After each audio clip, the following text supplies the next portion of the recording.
Hello everyone, nandito po tayo ngayon sa onion farm ni Sir OG Plauta ng Barangay Pesa, Bongabo, Nueva Ecija. Bali, nagpapa-harvest po siya ng red onion. Ang variety po ng kanyang sibuyas, Acera. Ayan. Ito po si Madam. Good morning po. Good morning din po. Magkano na po yung upahan ng upang gupit dito sa bukid? 50 po kasi yung lakaran nung nakaraan. Hindi naman po nagbabago. Bali, yun yung nagiging pattern nyo pag ganda rin gupitan. Kung ano yung nakaraang gupit, doon lang din po kayo sumusunod. Opo. O meron po kayo napagmitingan ng mga kapwa nyo, mga kabisilya.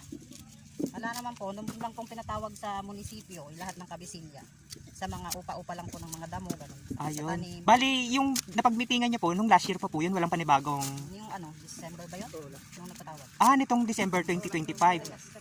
Kasi ang date po ngayon ay January 13, 2026. Ayan, i-clear lang po natin. Ito po si Madam Priscilla Aclera. Isa po siyang kabisilya ng barangay Digmala, Sitio Tamale, Bongabo, Nueva Ecija. Madam, sa tulad nyo pong nagkakabisilya, nailalabas din po ba yung araw ng mga tauhan nyo? Opo, kagaya po yung kahapon, nailabas naman po yun. Paano po yung halimbawa, dumayo kayo dito sa Barangay Pesa, ang layo ng destinasyon, sagot po ng nagpapaani yung gas o sagot nyo po? Pag minsan po, sagot nila. Pag minsan sa amin. Ay, nagbibigay sila ng incentives na OG ng panggasolina. Ayun po, sa Pesa.